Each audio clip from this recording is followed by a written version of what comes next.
What are you doing? We just went live. We did? You're standing in front of the camera. That's a great way to start our first live YouTube stream ever, is with Eddie walking in front of the... Are you going to give me music for this or what? Oh, my... So you might be able to tell that we are professional here, professional grade. Anyway, welcome to Fabric Time, which is... We were just on Facebook. We've been doing this on Facebook Live for a little bit now, and we decided to try doing this on YouTube because we figured it's got a bigger audience, more intensive. So, welcome, Fabric Time. fourpinesquilting.com is our store. We do this. I don't know why we do this, but go to our store and buy stuff online. So I feel like this amounts to something. So today on Fabric Time, we are going to talk about machines. These old machines. Originally, I wanted to do a little bit of a little sewing demo on this old How, and so, like many things, I was like, "This is a great idea, and I'm going to sew on this How machine." And I thought of this about a month ago. And do you think I did anything on this machine? No, it wasn't until about 5 o'clock this afternoon I decided to make sure this thing worked, and it does not. However, in the process, I thought, you know what? This would be a great kind of basic mechanics of a sewing machine. Even though this is old, what's really nice about it is I can show you all the basic functions of a sewing machine a lot clearer on this because it's so old and so simple, and you can see things. Like the big thing on this is, I dare say, it is out of time, which is not really out of time, but what it's doing is similar to what would happen if your current machine skips timing. So without further ado, we'll kind of get into it. Also, just a quick thing, go to our website, fourpinesquilting.com, if you want to check out upcoming classes. We are planning to put a t-shirt quilt class on here pretty soon, and we've got some other good stuff coming up. We've got block of the month starting October 10th. But all that you can find on our website, and you can always email us or give us a call if you have any questions. Again, fourpinesquilting.com. All our fabric is $9.95 a yard or less, $5 shipping. Anything over $100 ships for free. So that's the spiel. So we don't have like advertisers to, well, I mean, maybe if we get enough of this going, we do advertisers. But anyway, if you are joining us, feel free to comment in the stream, and I'll answer questions as we go. But we're just going to get the basic mechanics of a sewing machine.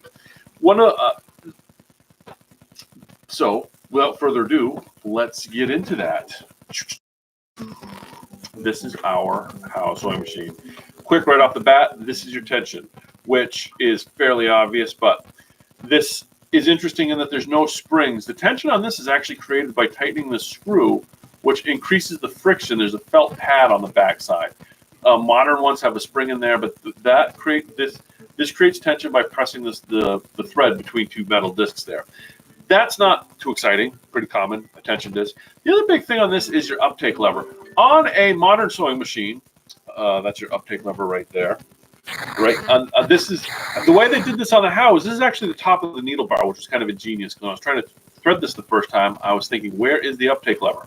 That's there. When I talk about uptake lever, this is a little bit newer machine, not by much, but you should recognize that's the uptake lever, and that is going to be, sometimes that's coming off the front here or off the back. But that is, all new machines have that. But on the How, what they did is, like I said, the early machine, they just came right off the top of the needle bar, which was kind of cool. The other thing, basic mechanical device that you need also to get a good stitch is a check spring. And the check spring on this guy is right here on the front. You've got this little doohickey here. That's going to act as your check spring. Modern sewing machines have the check spring kind of hidden away. You don't really see them anymore. They're in the plastic. But the check spring, it pulls the slack out of your stitch as you're sewing to get a good stitch underneath. So those are your basics to form your stitch. Now the next thing you have to do to get a good stitch is the next big thing is to lock your stitch in. Which is interesting is the reason I have the rotary out is I wanted to show the difference between White's rotary is kind of a famous rotary sewing machine. All modern sewing machines are rotary. The old machine, this here is like I said, this is a How, I believe it's a Model B. It's dated to about 1870. So that's 1870, not 1970. So this is really one of the first. This is the idea of modern sewing. Is a lot of it's based off this. If you'll notice, this here is your bobbin shuttle. That long item there. Oops, as my camera drifts away on me. This long item here is your bobbin, and that actually locks in with that knot there. But that's what your bobbin looks like. And I've got another one over here out of the case if you want to see. Interesting enough. Of course, I've got thread all over it. That is the bobbin winder. That sits down here on this mechanism in there, and there you go. And I've got thread all over it because, well, you know, you always have thread all over everything. So that's your bobbin winder that rides on the wheel and winds your bobbins. But I just wanted to show you what a bobbin looks like. I know I have one in here that's not in the actual machine. And you would have thought that I would be prepared to have it right here, but I don't. There it is right there. So this is what the bobbin looks like when it's not in the bobbin case. It's long. It's a little bit longer. Now that, like I said, that is the old style bobbins. Now they're shorter and more round now for rotaries, and we're going to talk about rotors here in just a second. But the way these shuttle bobbins work is all that happens is when you rotate the machine, the shuttle, and that's bobbin is out of there. If you notice, there's a little hook on the back of this. That just hooks over that little lever right there. And when you actuate it, when you sew, that goes back and then comes forward. And I'll show you why this isn't sewing properly here in just a second. But that's the basic operation. Now that action hasn't changed really. Rotary sewing machines, this guy over here, do that exact same thing except with a bobbin hook instead of a shuttle. So, and all newer machines are based on the rotary idea. So that hasn't changed in the last 100 years, 150 years. The same principles apply, the same concept, except instead of using the point of the shuttle here, you use the modern machines use a bobbin hook. So the reason this isn't working, and the reason I wanted to show you guys this, was because if you'll notice, see if I can do this and still keep this where I want it to be. Oh, and we have music by Eddie. Hey, for Eddie. He does this for me because I don't want to, you know, we can't not have music. So what happens is that comes forward. Now, if you'll notice, as this comes back, I'm going to pull that. If you'll notice very carefully down in there, I don't know if you guys saw it or not, but you'll notice, I'm going to see if I can't get the camera to look at that for you. There is a thread. See that loop right there? This loop right here is off the bottom of your needle. Now what has to happen is when your bobbin comes forward, it has to catch that loop. And you're going to notice that it does not. See how it's passing to the left of that loop? What you want to happen is that to pass in front of, like that. So it goes around the shuttle. And that's how you create your stitch. So you see how that's now the loop has gone around that. And then what happens is so that comes all the way through. And then that shuttle free floats. And what'll happen is if we had fabric in there, it would pull that thread all the way out, and you see how it exits underneath the back tab of the shuttle. That's basic. That's the basic mechanics of sewing. And like I said, those mechanics haven't changed in 150 years. Modern machines are doing the same thing, except rather than having a shuttle that swings back and forth, they're having a bobbin hook that circles around your bobbin. And what's interesting too, I don't know if you've ever noticed this, if you pull out your bobbin case out of a machine, bobbin cases are always free floating. They're not. There has to be a way for thread to pass around all sides of a bobbin case. So this bobbin shuttle, you'll notice it came over here and it passed under that hook and out. If you look at a modern sewing machine, the bobbin still has to free float. The bobbin has to free float. The thread has to be able to pass all the way around the bobbin, and that's how you're creating your lock stitch. That's kind of what made this revolutionary, and that's also the reason why the idea of a bobbinless machine is near impossible. I think. I still think I can figure it out, but I don't think it's possible, because for you to create the lock stitch, you have to be able to take your top thread and it has to be able to pass completely around the bobbin to create the knot that you want to do. Now, this is a White's rotary. Now, this accomplishes very much the same thing. The next camera here. This accomplishes very much the same thing, except that it's going to do it by rotating. Now, this is an old machine. I didn't even think to check this before I got it on here. But what's going to happen is, this isn't a really good example. I should have got a featherweight, which you can usually see the hooks. On a modern machine, you could probably get your pick up your machine in your house.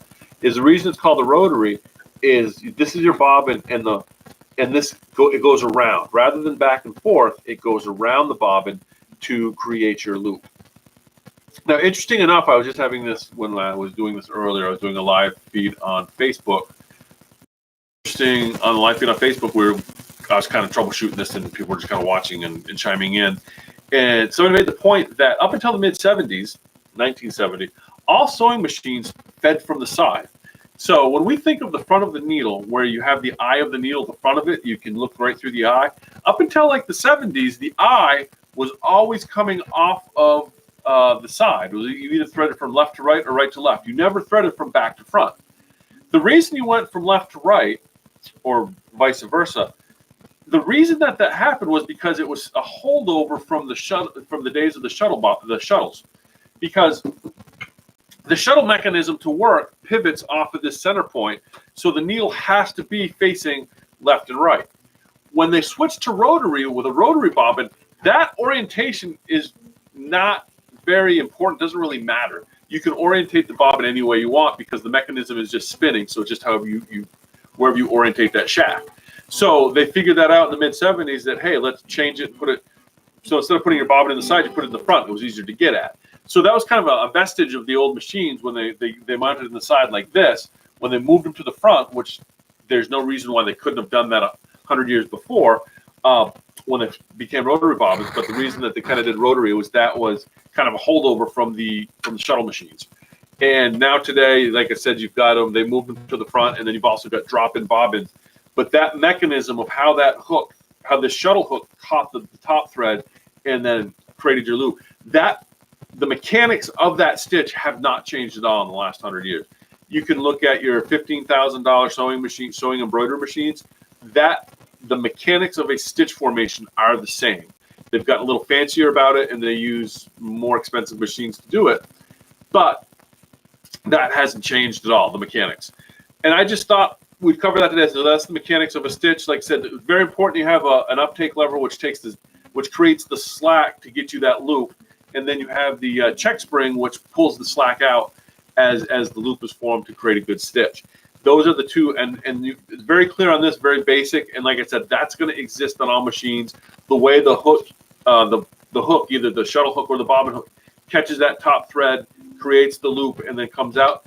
That all has not changed a bit. It's the same today as it was back in 1870 when this piece was created. And so that's fabric time today, which was more really sewing machine time, I guess. Hope you all enjoyed it. I know that we had done the Facebook feed here earlier, but our computer crashed, and hopefully anybody that was in the middle of that wanted to see how this all went could join us here on YouTube. I see that we have a whole one person, which is probably me, watching this, which is kind of weird. So anyway, and then we'll just, so that is sewing machine mechanics, really basic. That's the basics of sewing machines. Like I said, how they create the stitch, that's all. It's still the same stitch. They're just creating, the mechanics are the same. How they're getting there is changed a little bit. You know, the motors rather than the treadle and all that. You've got motors now. Yeah, interesting enough, modern machines, you probably have a dozen motors in them. There's a motor for the drive. There's a motor for the zigzag. There's a motor for the feeds, which makes them very efficient. However, more, which is interesting. Like I said, we sell Brothers here, and it's kind of interesting. There's a little tiny stepper motor, and there's about 6 of them on every machine. It's like the same motor. It's like a $10 motor or $2. It's peanuts, and it's the board that it's plugged into, and it does different things. But all of that said, the basic stitch is the same as what we just looked at on this house. So like I said, come to 4pinesquilting.com, check us out. Feel free, like I said, all the fabric, it's $5 shipping, and $5 shipping. If you over $100, ships for free. And then, just like I said, we've got some classes coming up. We will be putting a t-shirt class on the calendar, hopefully mid-October. So if something you're interested in, let me know. It's a great class for beginners because we'll have the kit will include the ruler, the cutting mat, and the cutter.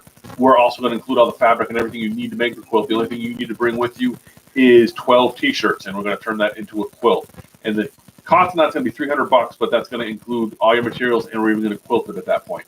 So if you want to learn to quilt and you wanted to always do a t-shirt quilt, which I know are popular, even though they're not my favorite thing to do, but hey, why not? Come on in. We'll help you make one. That'll be on the calendar shortly. Coming up on the calendar, we've got Block of the Month starting October 10th. Go on our website, sign up for that. If you want to come in for that, that's great. If you just want us to send that to you, we can do that as well. And as we get closer to that, the people that are signed up will send out emails and kind of coordinate that it's coming in, or if we need to mail it out.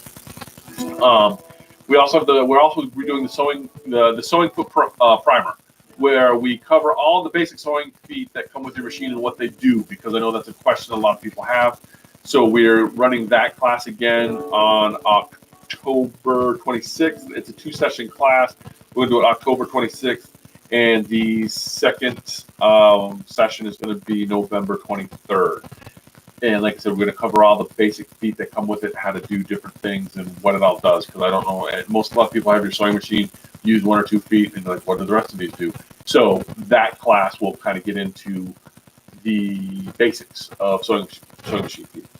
And then the other big thing that's also on the calendar right now that you want to sign up for sooner than later is the Kimberbell. We're doing the Kimberbell. 'Tis the season to sparkle is the name of it. If you're into Kimberbell, you'll know what I'm talking about.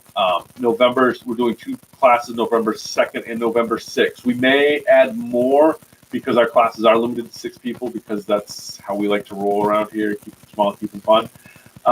So if you are interested, sign up for that. If we fill those up and there's a lot of interest, we will try to do a 3rd class, maybe even a 4th, but it depends how much interest we get in the first 2. So anyway, now that I've bored you all with all that craziness, like I said, come to 4pinesquilting.com, check us out. We've got fabric. If you're in the New Hampshire or Vermont area, swing by. Great little shop, or at least I think so, but I'm biased. And thanks for watching, and like, subscribe, and all that. If I can get enough people to subscribe, apparently I can go like mobile live feeds, which would be a lot of fun, because usually when we do box openings, we're doing it off the cell phone. And also check out our Facebook page, because that's also where we do a lot of our box openings and a lot of other video type stuff as well.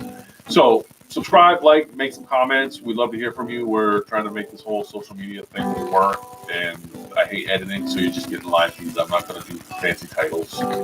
But hey, buy a lot of stuff from the store. Maybe I'll be like, hey, maybe I should start doing fancy titles, because people are buying stuff. But I don't know. Maybe. I doubt it. I got other things I'd rather do. So, like I said, watch us, like, subscribe, check us out on Facebook, 4 Pines Quilting, Claremont, New Hampshire, and again, www.4pinesquilting.com. Thanks for watching, and hope to see you soon. We're going to end the live stream. Hey, Eddie, take us out with some music. Take us out with some music, Eddie. And a shout out to Eddie. He's got an album coming out shortly, which we'll post links and all that crap to it when it gets out. And so Eddie's taking us out. Thanks for watching.